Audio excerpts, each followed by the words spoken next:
안녕하세요. 안녕하세요. 어떻게 좀 근황은 좀 어떠셨는지 좀 궁금한데 다른님부터. 새해도 됐고 해서 작년에는 제가 매수 금액을 많이 줄여졌는데 이번 연도에는 이제 1년 정도 수익이 났으니까 내 신법이나 내 매매 스타일이 괜찮다라고 생각이 들어서 이번 연도부터는 조금 매수 금액을 올리고 있는 중이거든요. 조금 더 집중해서 열심히 매매하고 있는 중입니다. 와, 이때부터 계속 수익이네요. 네, 이제 이때부터는 와, 조금 확신도 들어서 한 가지 매매가 아니라 조금 더 다양한 것들을 확실한 자리들을 기다리고 낚아 올렸어요. 이때는 이제 6월부터는 대회에 참가하느라 다른 계좌를 만들었거든요. 왜냐면 이 계좌는 예탁 자산이 좀 많아서 참가하려니까 제가 매수하는 금액보다 그렇죠. 네, 많아가지고 아예 다른 계좌를 만들어서 네. 22년 6월부터는 이제 이 계좌를 만들었어요. 이건 무슨 계좌예요? 이제 대회 참여해서 계속 이 계좌로 이제 매매를 시작했어요. 와, 대회 계좌도 손실이 없네요. 네.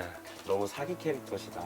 이제 사실 저 계좌는 손실이 월별로는 있잖아요. 근데 제 네. 목표가 이 계좌는 한 3년간은 손실 없이 이렇게 월별 수익으로 만들어 보고 싶은 좀 목표가 있어서 인정합니다. 진짜 완전 리스펙. 그러면 2022년도부터는 신동미술을 아예 안 쓴 거예요? 모든 네, 안 썼죠. 쓸 필요가 없었어요. 왜냐면 매수 금액이 그만큼이 안 됐으니까. 이런 걸로 거짓말 하실 건 아닌 걸 제가 알고 있거든요. 네, 저는 매수 금액이 많아봐야 2, 3천이거든요. 근데 보통 계좌에는 다 그 정도는 돈이 들어있어서 이거 진짜 박수 치고 가야죠. 감사합니다. 저는 최근까지 이제 뭐 학교도 다니고 다른 매매도 좀 하고 하느라 이제 주식은 많이 못했었거든요. 몇 개월 동안. 주식도 이제 다시 제대로 집중해서 한 게 이번 달부터라서 다시 주식 좀 더 집중해서 옛날 같은 수익을 내보도록 노력해 보겠습니다. 네, 여기에서 이제 크게 베팅을 한번 해볼게요. 이지홀딩스의 거래가 확정됐다. 그 즉시 대량 매수할 준비에 돌입했다. 네, 이거 일단 정리를 하고 이 친구가 다시 상한가 가져올 것 같으면은 10,000주씩 한 2번 정도 빠르게 그냥. 네, 그러면 한 1억 사지요. 네, 그 정도 베팅을 해볼 생각입니다. 2번 해서 세기 보고 3번까지. 네, 세네요. 네. 그러면 이런 건 버티시면 됩니다. 즐기면 돼요, 이걸 딱. 하... 220만 좀 줄었어요. 이제 좀 긴장을 하시면 되고. 이게 풀리면 바로 나와야 돼서 지금 좀 긴장을 하면서 즐겨야 되거든요. 한 번 더 나올게요, 그냥. 지금부터 더 중요한 것은 매도다. 빠져나오는 순간을 잘못 잡으면 수익이 원점으로 돌아갈 수 있다. 마우스 클릭을 누른 채로 매도 물량을 끌어와 던질 준비를 하는 만주. 이제는 마우스를 대는 순간 던져진다. 두 방은 이쯤에 할게요. 충분히 잘 하고 계시잖아요. 아니에요. 많이 부족했어요, 그동안. 또 많이 좀 침체가 오셨었나 보네요. 네네. 두 분은 이렇게 같이 뵈시는 건 처음이시죠? 네, 오늘 처음 뵀습니다. 네, 처음 뵀습니다. 어떤 분인지는 서로 알고는 계셨잖아요. 예, 저는 사실 만주님 다큐멘터리를 많이 봤었거든요. 그래서 얼굴도 좀 궁금했었는데 제가 상상하던 이미지가 아니세요. 뭔가 더 멋있으신 것 같아요. 감사합니다. 네. 어제 만주님은 바른다르님 뵈시는 거 어떠세요? 다큐멘터리 보고 진짜 대단한 사람이다. 한번 만나 뵙고 싶다 싶었는데 이렇게 만나 뵐 수 있는 기회 주셔서 너무 감사드리고요. 실제로 보니까 생각보다 더 훈남이셔가지고 깜짝 놀랐어요. 이게 저희가 그래서 시청자분들이 많은 말씀을 해주셨는데 이게 스캘핑을 잘하는 상이 있다. 이게 독수리상이라고. 두 분 좀 닮으신 것 같지 않으세요? 모르겠어요. 다큐멘터리가 좀 나가고 나서 두 분 좀 신경이 좀 어떠셨는지가 좀 궁금했거든요. 다큐멘터리 나간 직후에는 그냥 똑같이 매매를 했었는데요. 이상하게 그때부터 시장이 좀 어려워졌거든요. 매매가 뭐 그 전처럼 잘 풀리지는 않았었고 그러다가 이제 몇 개월 뒤부터 학교 다니고 하면서 좀 많이 바빴어요, 저는. 매매를 제대로 집중해서 못한 게 좀 아쉬웠습니다. 다큐멘터리 찍고 이러는 것 자체가 저한테 제가 잘 하고 있다라는 어떤 표시, 결과라고 받아들여져서 뭔가 이제 조금 더 나를 믿고 해도 괜찮겠다. 편해진 것 같아요. 그냥 다큐멘터리 찍고 연락 오고 이런 것들이 진짜로 내가 잘하고 있다라는 어떤 사인 같아서 좀 더 편해진 것 같아요. 매매하는 데 있어서. 다큐멘터리가 나가고 나서 사람들이 많이 이제 알잖아요. 그럼 이제 스스로가 이제 난 잘해야 돼, 못하면 안 돼라는 어떤 강박, 부담을 느끼게 되면서 어떻게 보면 거래에 좀 지장이 생기지 않았나, 좀 그런 게 걱정이 됐었거든요. 좀 그런 부분은 문제가 없었나요? 부담스럽고 신경 쓰이진 않았어요. 왜냐면 저는 그냥 하던 대로만 하면 되는 거니까. 그래서 그건 딱히 부담스럽지 않았습니다. 저도 뭐 비슷합니다. 처음에야 뭐 이렇게 막 촬영도 많이 하고 이것저것 많이 했는데 갑자기 잘 안 되면 어떡하나 걱정은 있었는데 그냥 하던 대로 하고 힘들 땐 좀 지키면서 하고 하면 괜찮을 것 같더라고요. 지금도 그렇게 하고 있습니다. 두 분 좀 알아보시는 분들이 많아졌죠? 저는 거의 없으셨어요. 지금까지 마스크를 쓰고 나왔어가지고 그랬는지 저는 이제 집 근처에서만 이제 한두 분 정도 알아보셨고 그 외에는 없으셨어요. 이제 마스크를 좀 벗으셨는데 어떻게 괜찮으신가요? 어쩔 수 없죠. 뭐 나쁘진 않다고 생각합니다. 저는 매일 똑같은 루트로 등산을 가는데 산에서 한 분이 알아보셨고요. 만다로 산책로에도 어떤 한 분이 오셨고요. 뭐 그 정도 말고는 딱히 많이 알아보진 않았어요. 주식을 알려달라고 찾아오신 거죠? 네, 주식을 알려달라고 찾아오셨습니다.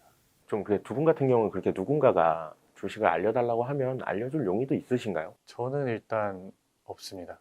저는 일단 한번 경험을 해봤어요. 제가 같이 사는 친구를 알려주면서 같이 했었는데 이게 무조건 다 되는 것도 아니고 괜히 다른 사람의 인생에 너무 큰 영향을 주게 될까봐 저는 별로 그러고 싶지 않아요. 바른다르님하고 똑같은 말씀을 하시네요. 바른다르님도 똑같은 말씀을 하셨거든요. 저도 주변 사람들이 주식 알려달라고 연락이 많이 왔거든요. 1대1로 함부로 쉽게 알려줄 수 없는 이유가 제가 한 말 한마디에 그 사람이 착각해서 들을 수도 있고 오해할 수도 있잖아요. 아, 이렇게 하면 되더라 라고. 그렇게 해서 그 사람이 잘 되면 물론 좋지만 안 될 경우가 있기 때문에 너무 개인적으로 그 사람들한테 다가가는 게 많이 좀 부담스러운 것 같아요. 진짜로 하고자 한다. 그리고 본인이 질문이 많으면 그거에 대한 대답은 해줄 수 있는데 어떤 해답은 줄 수는 없을 것 같아요. 그래도 어느 간접적으로는 영향을 어느 정도 줄 수 있어도 직접적으로 가르쳐주고 싶진 않으시다라는 말씀이시네요. 그 뭐 이제 자기가 해보면서 답답했던 것들을 질문하면은 나도 그거 답답했었는데 이렇게 하니까 조금 해소는 되더라라는 정도는 알려줄 수 있으니까 그 정도가 딱 적정선인 것 같아요. 네, 저도 딱 질문에 대한 답변에 제 의견을 말씀드리는 정도만 할 수 있을 것 같아요. 사실 조금 민감한 얘기가 될 수 있긴 한데 댓글 중에 좀 이제 악플이라고 할게요. 결국에는 깡통 산다. 뭐 이런 이제 악플이 제일 많았거든요. 어떻게 좀 꾸준히 수익은 나고 계시나요? 저는 뭐 작년 말까지는 괜찮았다. 작년 말부터 제가 주식 말고 다른 걸 좀 했었거든요. 새로운 걸 시도를 해봤었는데 거기서는 이제 아무래도 처음이다 보니까 손실이 났었고 계속 하다가 한 3, 4개월 이제 하다가 이거는 나랑 안 맞는 것 같다 하고 그걸 때려치고 이제 이번 달부터 다시 주식을 하고 있는데 다행히 이번 달은 아직 수익 중이긴 합니다. 꾸준히 수익이라고 말씀드리기엔 자료가 너무 없지만 뭐 꾸준히 수익 내기 위해 노력을 하려고요. 코인이나 뭐 해외 선물 좀 마진 거래 뭐 네, 이쪽이셨던 것 그런 같아요. 느낌이에요. 맞아요. 많이 다른가요? 네, 많이 달라요. 파생 스캘핑과 현물 스캘핑은 많이 다른가 보요. 네, 엄청 달랐어요. 저도 처음 경험해 봤는데 레버리지가 너무 크다 보니까 제가 평소에 생각하는 그 수익률이랑은 그냥 완전 달라가지고 처음에 잘 될 때도 있었는데 안 될 때 정말 확 무너지더라고요. 그래서 이거는 저랑 안 맞는 것 같다 생각해서 이제 안 하기로 결심했습니다.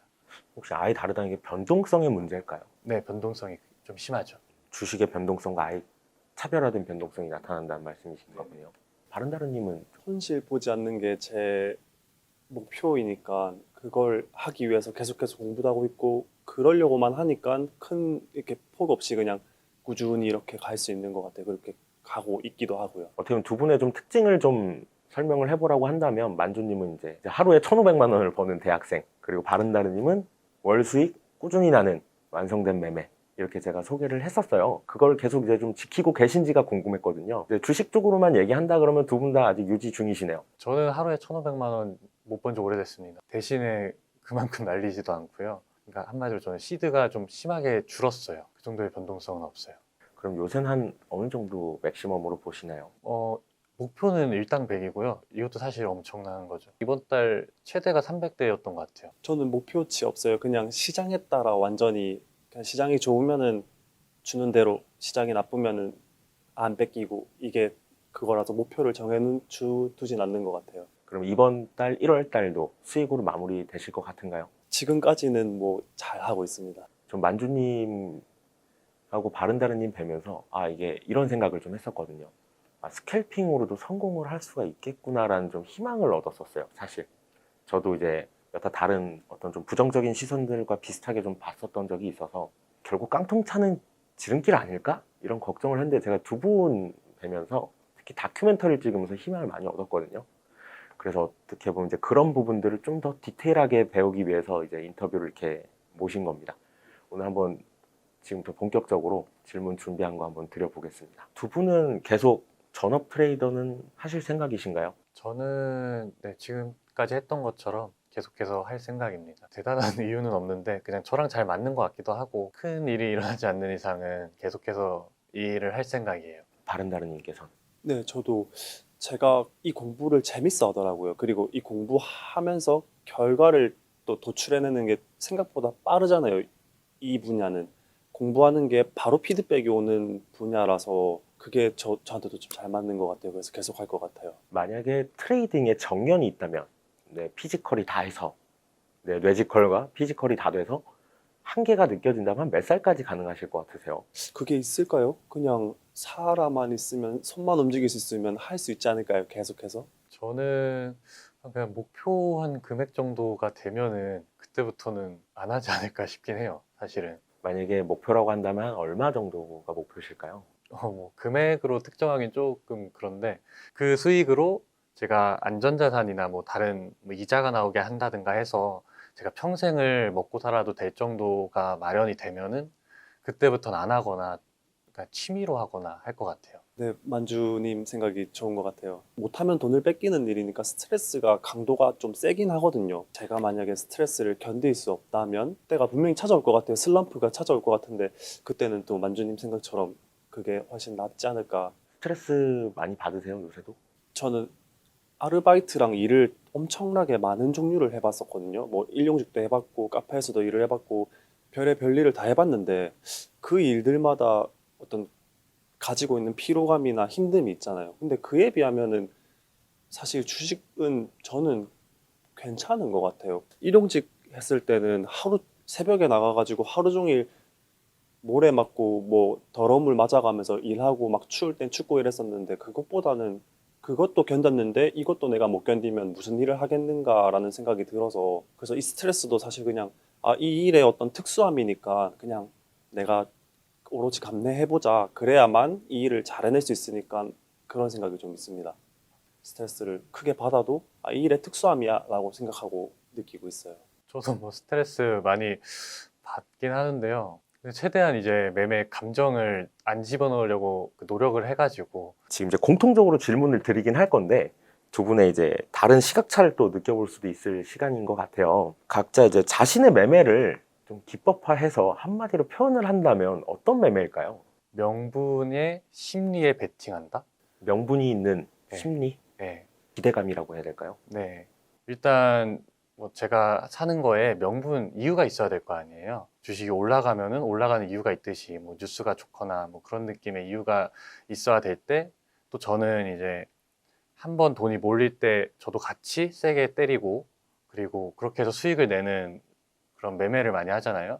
그러니까 그때 돈이 몰리는 그 심리에 맞춰 가지고 사람들의 심리에 맞춰서 저도 그때 이제 베팅을 하고 제 베팅이 옳았으면 수익이 나는 거고 틀렸으면 손실이 나고. 구체화해서 좀 여쭤보고 싶은 게 이런 명분은 사람들이 정말로 많이 살 것 같다라는 감이 확 오시죠? 그런 어떠시나요? 감이 확 오는 명분이 몇 개 있죠. 그럼 그럴 때 강하게 베팅을 하시는 건가요? 네네. 저한테 있어 그냥 확률이 높다고 생각하는 구간.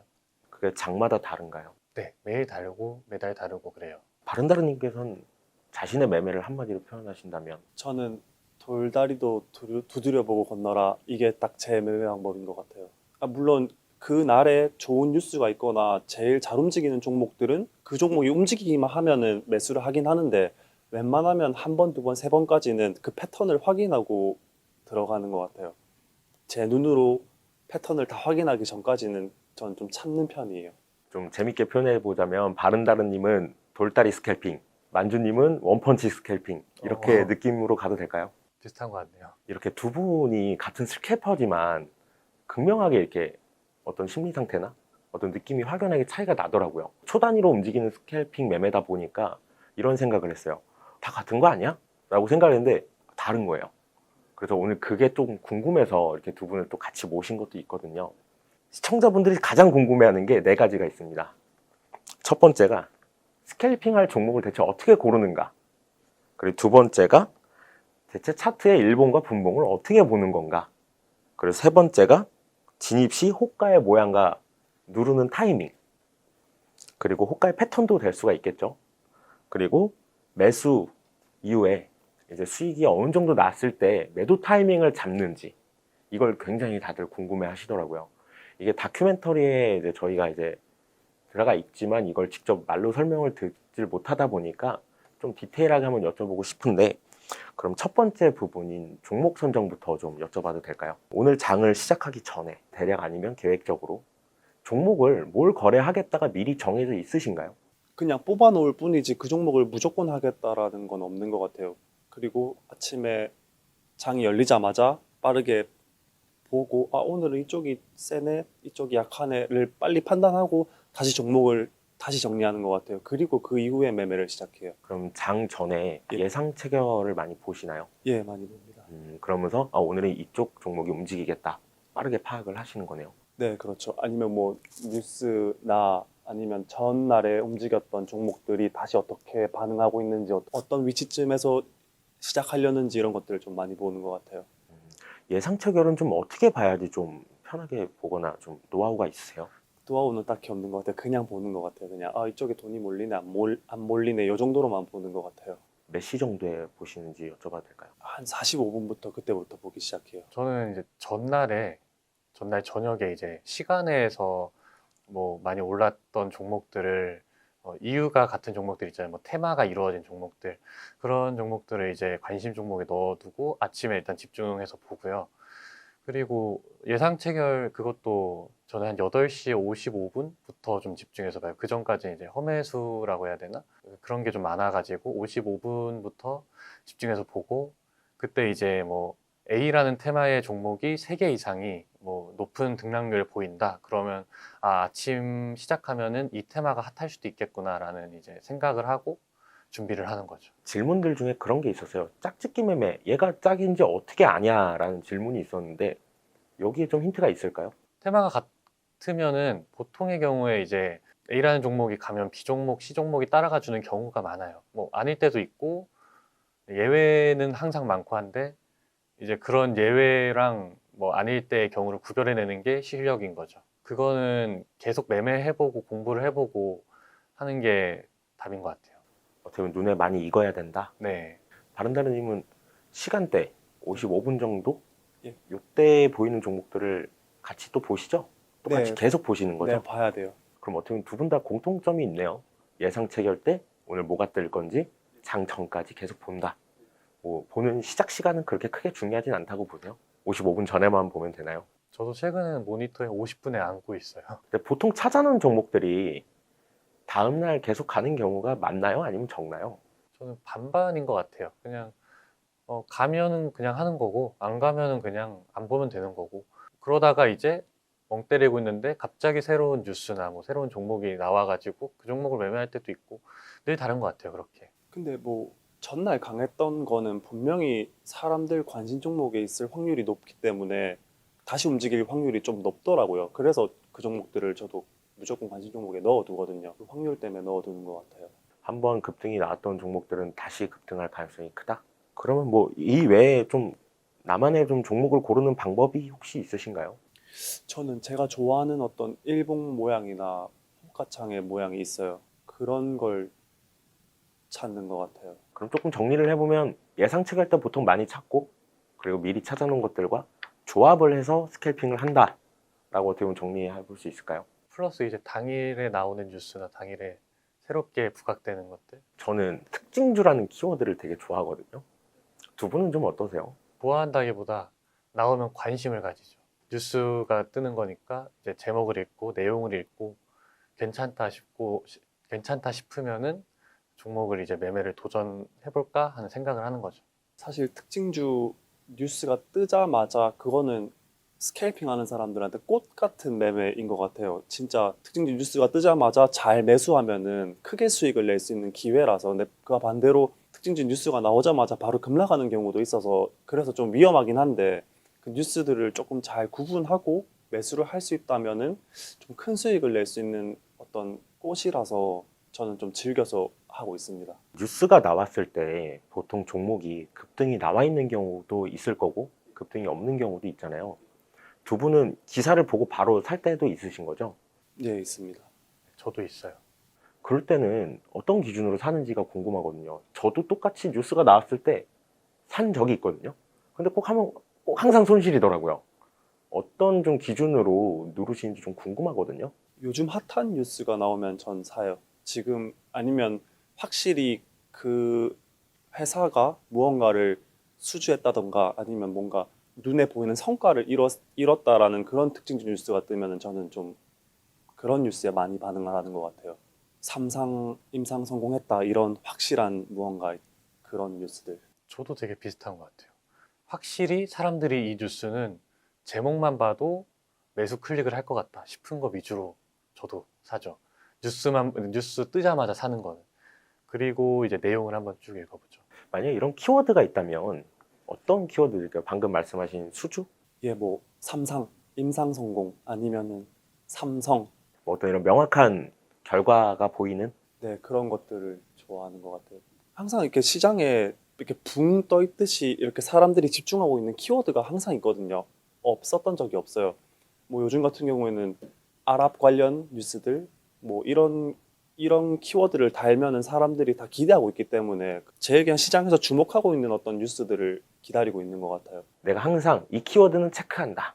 저 같은 경우는 아침에 공시라고 이렇게 쳐보거든요. 항상 장전에 어떤 공시가 있나? 이게 올빼미 공시가 있나? 뭐 이런. 전 딱히 좋아하는 키워드는 없는 것 같아요. 그냥 시장 상황에 맞추는 것 같아요. 저도 뭐 좋아하는 키워드는 없는데 오늘 엄청 핫한 테마가 있는데 그 테마와 관련된 뉴스가 나오면 저는 좋아해요. 보통의 경우 이제 그렇게 나오면은 떨어질 때보다 올라갈 확률이 더 높다고 생각을 해서 저는 그럴 때는 즐겨서 매매를 하는 편입니다. 두 분 다 같은 얘기를 해주셨었는데 종목을 보유하면 불안하다고 하셨어요. 두 분 다. 네, 그러네요. 지금도 그러신가요? 종목을 보유하면 아직도 불안한. 네, 저도요. 이제 종목은 이제 골라졌을 거고 이제 특히나 이제 차트 패턴에 대한 얘기를 많이들 여쭤보시더라고요. 대체 캔들 패턴은 어떤 걸까요? 예를 들어서 이런 패턴일 때 잘 가더라가 두 분 다 있으신지. 근데 이게 전체의 패턴이 아닌 것 같아요. 그날의 패턴인 것 같아요. 그러니까 그날의 그 시간대에 지금의 패턴이 어떤가가 저는 그 패턴을 따라가는 것이지 여태까지 어땠다는 사실 참고할 만한 자료이긴 한데 그게 100%가 아니니까 지금 어떤 패턴들을 만들고 있는지 그 패턴들을 저는 따라다니는 것 같아요. 승률이 높은 패턴은 있다라고 보시는 건가요? 그때에는 있는 것 같아요. 근데 이게 10분 뒤에 또 바뀔 수도 있고 1시간 뒤에 또 바뀔 수도 있고 언제 바뀔지 유지가 될지는 계속 봐야 알겠죠. 저는 차트를 거의 안 봐가지고 매수 기준을 말씀드리기는 힘들 것 같고 차트를 봤을 때 아니면 혹시 내가 기억했을 때 이 종목은 높이 올라가기만 하면은 꼬리를 달고 내려오는 그런 습성이 있다. 이 종목은 그러면 그 종목은 높이 올라갔을 때부터 이제 거래를 거의 안 하려고 하죠. 뉴스가 좀 좋은 것 같아도 상한가까지 안 보거나 그 전에 다 팔고 그런 식으로 하고는 있어요. 매수 기준보다 매도 기준이 되겠죠, 그거는. 종목의 습성이라고 하셔서 바른다님도 그 얘기를 하셨었거든요. 종목 특유의 그 종목만이 가지고 있는 얘만의 어떤 성격적인 특성이 있다라고 생각하시나요? 네, 있어요. 색깔이 분명히 존재하는 것 같아요.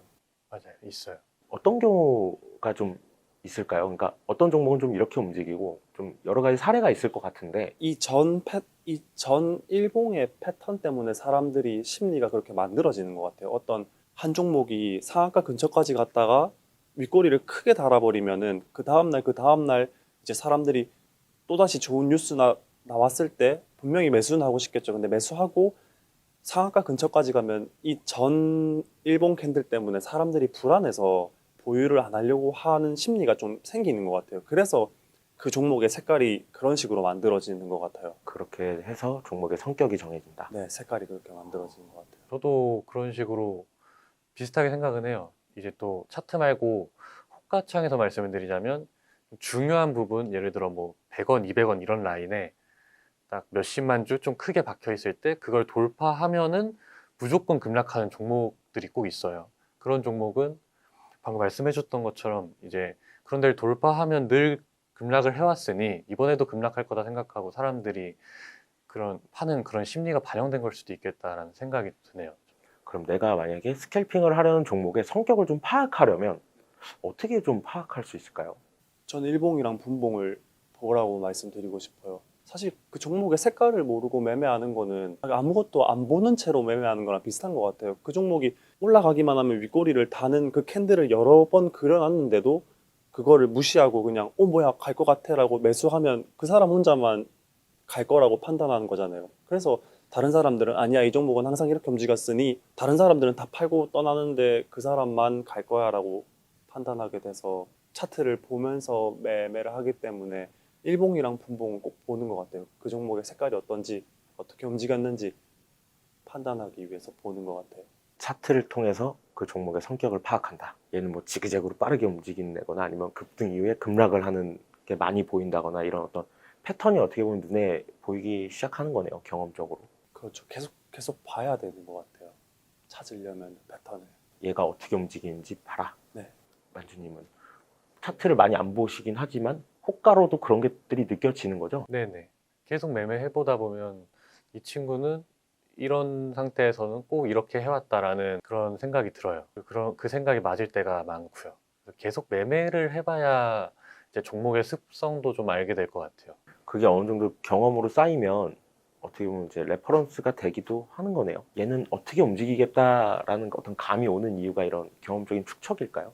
네, 축척이죠. 그리고 저는 그냥 순간 체결량에 어떤 종목이 뜨면 그 종목의 차트 호가창도 안 보고 그냥 매수할 때가 있어요. 왜냐하면 개의 움직임은 어떨지 아니까.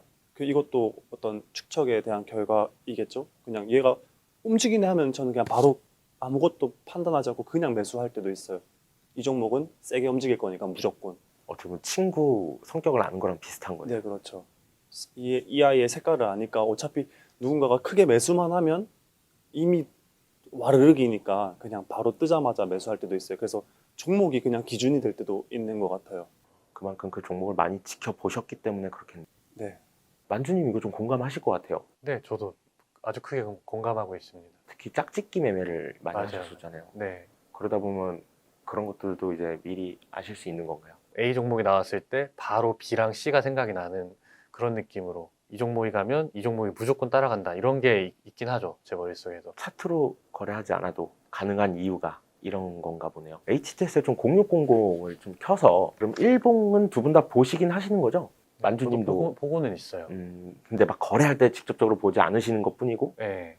바른다른님은 거래하기 전에 한 번씩 보시는 거. 거래하면서도 저는 차트를 다 확인해요. 만주님 재료가 확실해야겠어요. 명분 재료가 일단 확실히 있어야 돼요. 근데 바른다른님도 마찬가지 아니신가요? 네, 맞아요. 그럼 좀 두 분이서 좀 오늘 같은 경우에 난 좀 이런 일봉 모양을 좋아해. 난 어떤 감적인 것도 괜찮고요. 좀 어떤 경험적인 것도 좋으니까 한번 보여주시면 어떨까? 한 2개 정도만. 난 이런 패턴을 좋아합니다.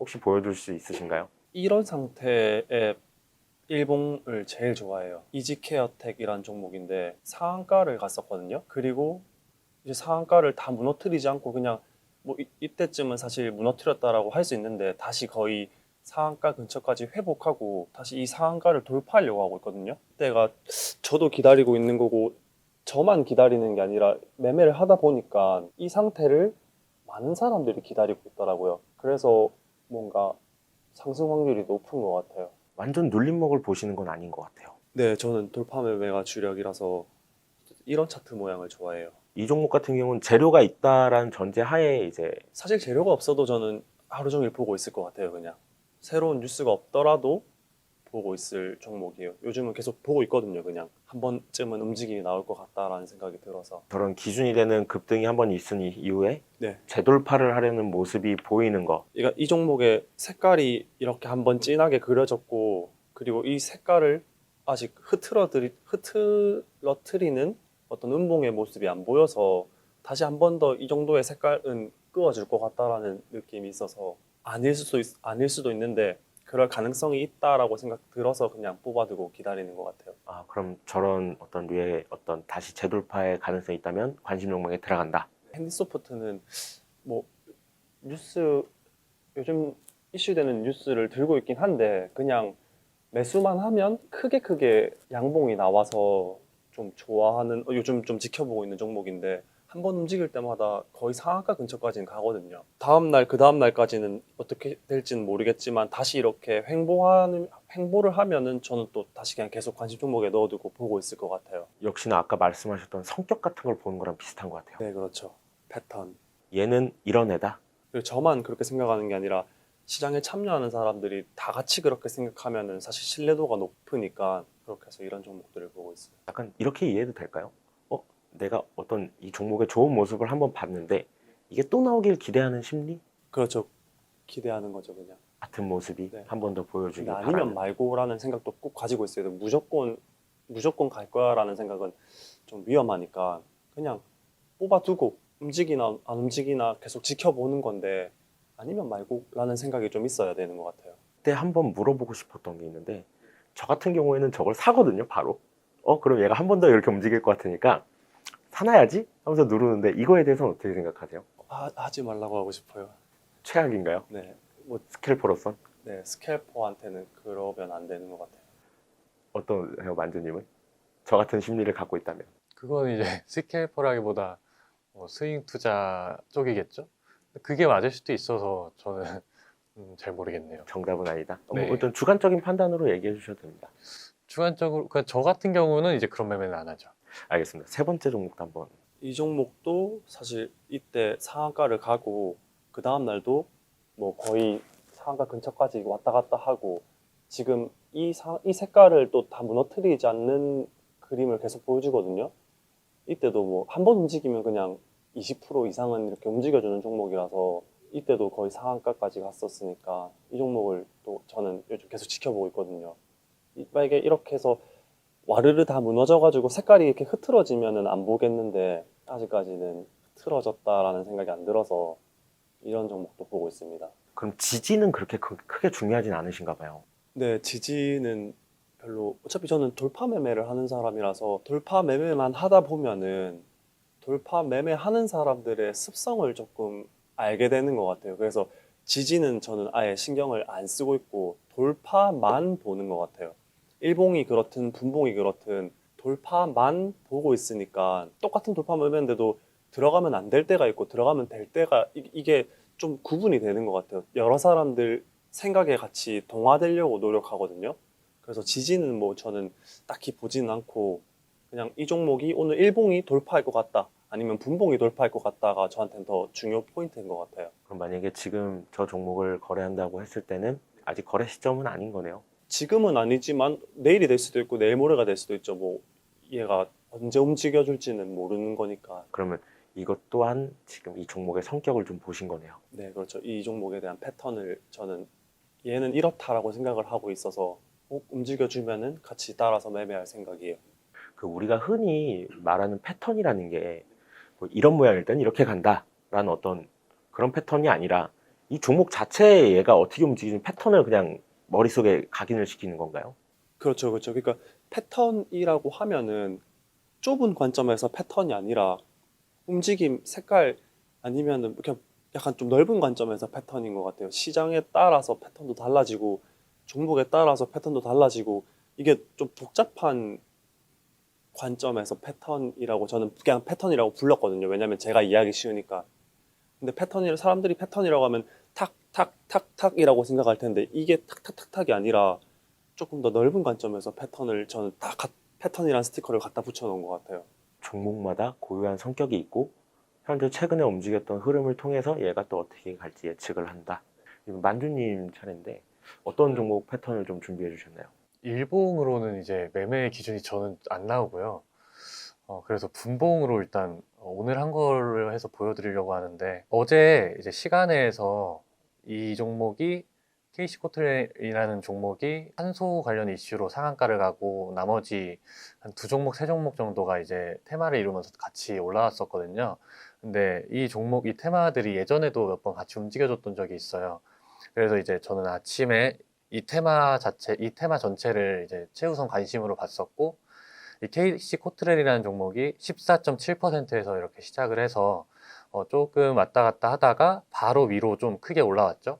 여기서부터 이제 저는 매매가 들어가요. 여기 9시 4분에 1분 동안 3.7% 올랐는데, 이때 KC 코트렐이라는 종목이 오를 때 신기하게 KC 그린 홀딩스라는 종목도 같이 3.9% 같이 올라가잖아요.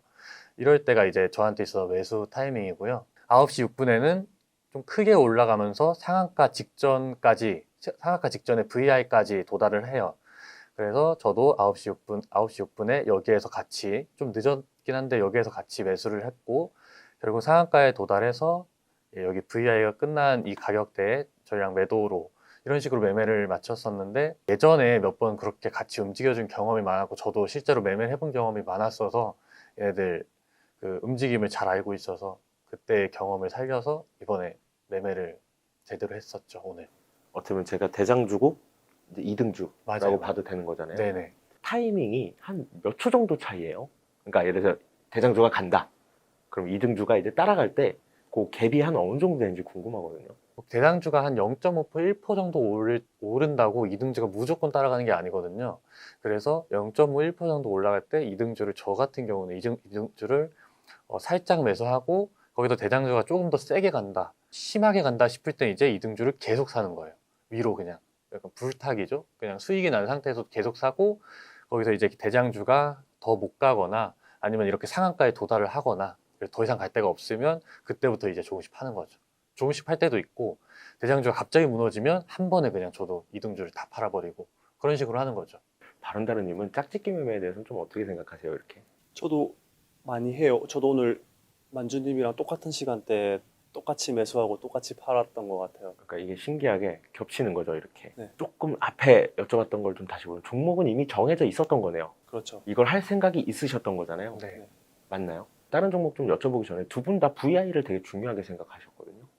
좀 VI에 대한 좀 트레이딩 관점에서의 VI는 우리가 어떻게 좀 이해하면 좋을지 궁금하거든요. VI랑 어쨌든 종목이 상승하면은 무조건 거쳐야 되는 게 뭐 시초가라든가 아니면 전고점이라든가 VI를 거쳐야 돼요. 무조건 상승하려면은 힘이 좋아도 무조건 거기는 거쳐야 되고 무조건 거기를 지나야만 되기 때문에, 그래서 저는 전고점도 좋아하고 VI도 좋아하고 뭐 시초가 아래에서 시작했다가 시초가를 다시 회복하는 그런 종목을 좋아하거든요. 왜냐하면 그걸 다시 터치하고 그걸 넘어선다는 것 자체가 힘이 있다는 이야기고 상승하고 있다라는 이야기니까 어쨌든 전 좋은 것 같아요. 그 모든 전고점, VI, 그 모든 어떤 포인트들을 좋아하는 것 같아요. 상승한다라는 이야기니까.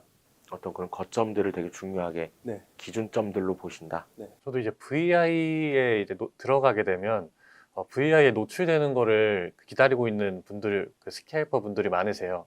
그러다 보니까 이제 VI에 도달한 종목은 많은 사람들의 관심을 받게 되겠죠. 저희 같은 스케일퍼는 이제 사람들이 관심을 받는 종목에서 매매를 해야 되기 때문에 저도 VI를 그래서 매우 중요하게 여기고 있습니다. VI를 갖다라는 건 너 오늘 인기 많은 종목이야 라고 딱지를 붙여주는 거랑 비슷한 건가요? 비슷한 거죠. 예, 두 분께 좀 여쭤보고 싶은 게 보통 VI 때 파시는 편이죠. 제가 매수한 이유가 더 지속될 거라고 보면 안 팔고요. 여기가 한계다, 여기 이상은 위험하다라고 생각하면 파는 편이에요. 기준이 되는 건가요, 혹시 VI가? 네. 저도 그런 것 같아요. 그냥 VI 들어가기 전에 양봉이 한 7% 이상이면은 VI 이후에 조금 위험하다라는 판단이 들어서 VI 이후에 바로 팔고요. 아니면 뭐 한 VI 들어가기 전에 2, 3% 양봉이면은 그 이후로 더 상승할 것 같다라는 생각이 들어서 좀 더 지켜보는 경향인 것 같아요. 그러면 두 분은 VI가 풀리고 나서 매도를 했다 하더라도 바로 다른 종목으로 가시나요? 아니면 VI 이후에 또 움직임을 보시는 편인가요? 때에 따라 다른 것 같아요. 이 종목이 뭔가 괜찮네 싶으면 더 보고 더 다시 추가 매수하기도 하고요. 아니다 싶으면 그냥 다른 종목을 보는 것 같아요. 저도 비슷한 것 같아요. VI에 이제 끝나고 저도 다 팔고, 오케이, 이 종목이 이제 끝났다 하면 안 보는 거고, 계속해서 매매할 이유가 있다 싶으면 계속 보는 거죠. 그럼 경험적으로 VI가 딱 풀렸을 땐 파는 게 보통 나은 결과를 좀 불러오나요? 경험적으로? 그런 것 같아요. 시장이 어떠냐에 따라 다르긴 한데 VI 이후에 더 잘 가주는 시장이 있고 VI 이후에 급락이 나오는 시장이 있는데 그 시장을 저는 판단하고 그렇게 바로 팔 건지 아니면 더 지켜볼 건지 더 판단을 하는 것 같아요. 저는 이제 그거는 잘 모르겠어요. 저는 앞서 말씀드렸다시피 기준이 있으니까 기준이 무너지지만 않으면 VI가 끝나도 그냥 계속 들고 있거든요. 근데 기준이 무너지면 VI 전에 팔거나 혹시 못 팔았으면 VI 때 이제 개파락에 막 2%, 3%씩 할 수도 있잖아요. 근데 이미 기준이 무너졌으면 거기서 그냥 손절하고 그런 식으로 하거든요. 재건 관련 테마에 있는 종목들인데요. 오늘 재건 쪽에 뉴스가 하나 나와가지고 이 서현탄메탈이라는 종목이 이제 대장으로 여기서부터 해서 쭉 치고 올라와서 상한가까지 딱 찍고 내려갔어요. 이제 이 서현탄메탈이라는 종목이 상한가까지 달려가는 동안 이제 후속주로 데모라는 종목이 많이 따라와줬어요. 이렇게 뭐 1분에 5%, 4%씩 뭐 올라가줄 때가 있었는데 이제 이때도 이제 마찬가지로 이렇게 좀 크게 대장주가 이렇게 크게 급등할 때 저는 이제 후속주를 같이 노리는 거죠. 보시면 9시 57분에 1분 동안 대장주가 6% 올랐을 때 이등주는 3.3% 올랐어요. 저는 이런 타이밍을 많이 노리면서 매매를 해요. 상한가에 시도했다가 못 가고 떨어졌을 텐데요. 상한가까지 가줘서 일단은 그래서 이제 이등주인 데모가 1.77% 올랐다가 이제 상한가에서 못 말고 거기서 이제 막 그냥 쭉 하락을 했기 때문에 이제 데모도 음봉으로 이제 쭉 하락을 했고 저도 여기서 이제 샀던 물량 다 그냥 최대한 빨리 팔고 아까 말씀드렸던 것처럼 그렇게 했죠. 어떻게 보면 대장주가 기준이 되니까 매도해야 되는지 매수해야 되는지 되게 편하게 생각할 수 있는 기준이 되는 것 같아요. 네, 이런 기준이 있어서 저는 이런 기준이 있을 때 이제 비중을 많이 싣고 좀 더 편하게 매매를 하죠. 두 분 다 되게 이유를 중요하게 생각하더라고요. 바른다님도 비슷한 얘기를 해주셨던 게 내가 이걸 사야 되는 이유가 되려면 패턴이나 어떤 이런 것들에 의존을 하시는 거고 얘가 이렇게 했으니까 나도 이게 뭔가 보통 근데 사람들이 납득하긴 쉽진 않은 이유들이잖아요. 분명히 스캘핑은 어떤 이런 좀 동전주가 움직이면 동전주가 같이 움직인다든지 이름이 비슷하면 그냥 무조건 움직인다는 이런 납득이 안 가는 이유들에 대해서는 다들 납득을 좀 하고 거래를 하시는 건가요? 저는 납득이 안 가는 이유여도 일단 같이 움직이면 거래를 해요. 진짜 이름이 비슷해서 같이 움직이는 종목을 거래해 본 적도 있고 그 관리 종목 테마도 있어요. 관리 종목에 있는 한 종목이 올라가면 다른 관리 종목에 있는 종목이 올라가고 그런 것도 전혀 납득이 안 되잖아요. 근데 일단 올라가니까 매매를 하고 그랬죠. 어떤 사람들의 심리가 아닐까 싶어요. 이 종목이 갔으니까 비슷한 걸 찾겠다. 비슷한 종목도 이게 제가 찾는 패턴인 것 같아요. 그냥 2,000원짜리 그리고 호가창도 비슷하고 차트도 비슷한 전혀 상관없는 종목인데도 같이 움직일 때가 있거든요. 이 종목이 같다라는 이유 하나만으로 그렇게 납득이 안 되지만 저희가 사실 이거 뭐야 납득이 안 돼, 안 할래 이렇게 할 수도 있지만 근데 여기서 시장에서는 그게 룰이고 그게 법칙이라면은 그대로 따라야 되는 게 저희가 할 일 아닌가 싶어요. 이런 현상이 왜 일어날까에 대해서 생각해 보신 적 있으신가요 혹시? 심리인 것 같아요. 사람들 생각이 다 비슷하니까 그렇지 않을까요? 이 종목에 가면 이 종목이 따라간다라는 생각을 갖고 있는 사람이 많으니까 그러면서 일어난 현상이 아닐까 싶어요. 뭔가 차트에 대해서 굳이 설명을 좀 해달라고 제가 부탁을 드린다면 좀 차트에 대한 어떤 좀 노하우? 좀 이런 걸 좀 보면 좋다 뭐 이런 것들이 있을까요 혹시? 아까 말씀드렸던 이제